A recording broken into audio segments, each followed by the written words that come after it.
Hi guys, it's Ashley from Ashley's Paper Heart, and today we are finally doing another travel journal with me in my traveler's notebook insert. So this day will actually cover the first full day that we were there, at least part of it, and our trip to Mono Lake.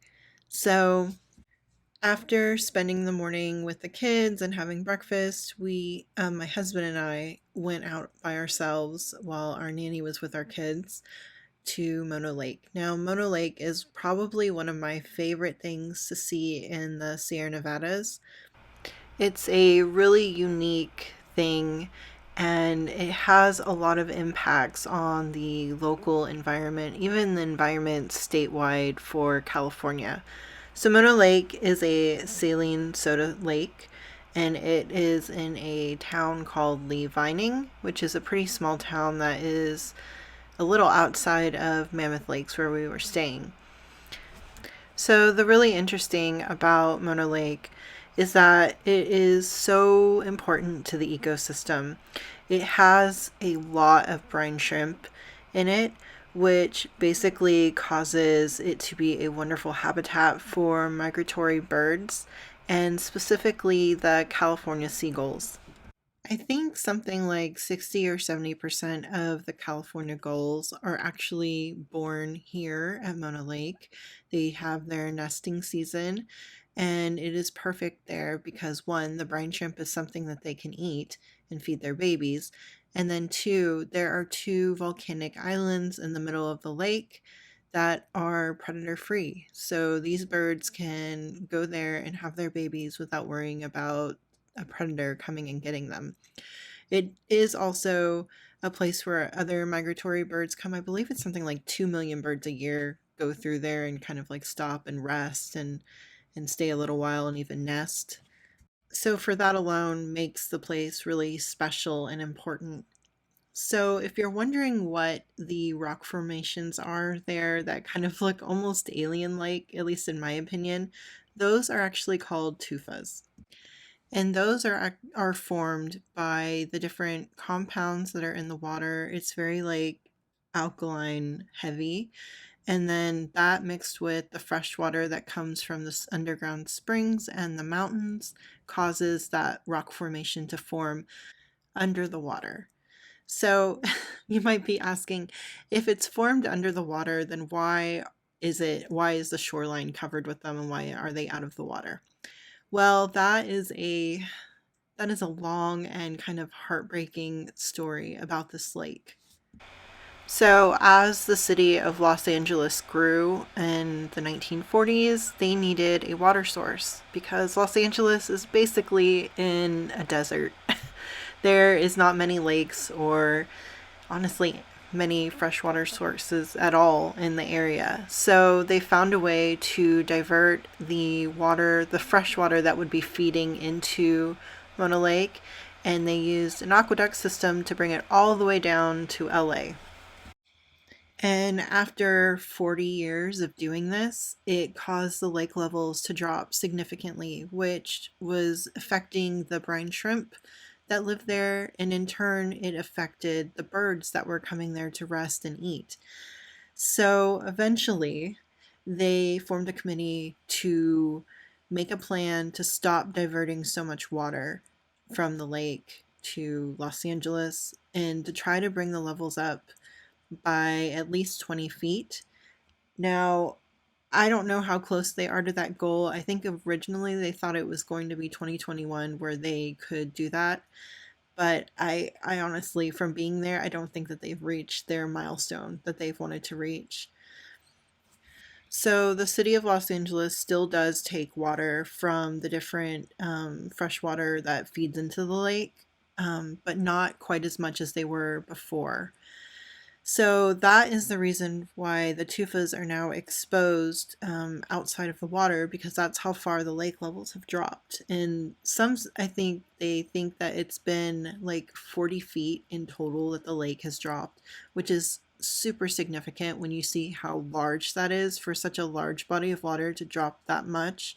We were completely blind of what we were doing to the environment at that time. So the tufas are protected there. You are not allowed to touch them or climb on them or anything. They are a very delicate form of limestone, so they are brittle and they break. And for the most part, it seems like people kind of respect that. Hopefully they do. You can get fined if you are caught, destroying them or trying to take a piece of them or anything like that. So that's kind of the history of Mona Lake. And I have loved that place ever since the first time that we visited. So when my husband and I went there, we went up, we were going to go into like the little museum and visitor center, but it was actually closed because it was technically off season when we went. So we walked around the outside and they did have the gift shop open. We bought a few things to help support the foundation that kind of keeps an eye on it and protects it. And then we walked around some of the upper trails that are paved around the lake. So it was snowing that day, and you could see like the weather patterns like so quickly just like change throughout the lake. So like one side of the lake was super cloudy and there was snow coming down, the other side was like sunny and clear. It's just so interesting to watch how quickly the weather like changes there. So after walking around up there, and it was really windy, we went down to the shoreline. It might have been like the south entrance or something. I can't remember. We went down to the shoreline and walked on the wooden boardwalk down and then just hung out and just watched the water. The water was just this beautiful, like greenish blue. Everything was just like so, I don't know, the waves. It was beautiful. And typically, if you go there during a little bit of warmer time, you will see the flies out there that like to eat the shrimp and the algae and stuff that grows in the lake. But because it was so cold, there was no flies, so that was good. And of course, we saw some seagulls out there. And I know probably for most people that don't know the story behind the lake and why it's so important, they'd probably be like, why are there seagulls out here in the snowy Sierra Nevadas in the middle of nowhere? So it is always kind of amusing for me to see the seagulls out there because it's literally like 300 miles away from the coast. So because we went during off season, there were very few people out. There were more people up near the visitor center and the gift shop, but once we went down to the shoreline, there was only a couple of families that were out and about, and everyone kind of like kept their distance and was pretty respectful about giving everyone space to enjoy the lake. So something that I saw while we were down there that made me pretty sad was it looked like there had been a fire, and I looked it up, and it looked like, I guess in 2019 there was a pretty large brush fire, all the way that went all the way up to the shoreline of the lake, and it was caused by lightning. And that is just another thing to remember, that we need to treat the environment well, because now we're having all sorts of crazy issues and drought that, is becoming really hard to control and deal with.